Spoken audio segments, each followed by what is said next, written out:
makikita akong gising pa, dadalhin ko ang batang yan sa malayong lugar.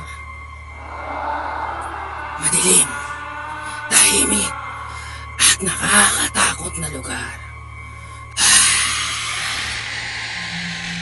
Kaya matulog na kayo. Malapit na ako sa inyo. Dadaan ako sa likod ng mga bahay ninyo. Galit ako sa mga batang matitigas ang ulo. Kaya kung ako sa inyo, ay sundin nyo ang lahat ng sinasabi ng mga magulang ninyo.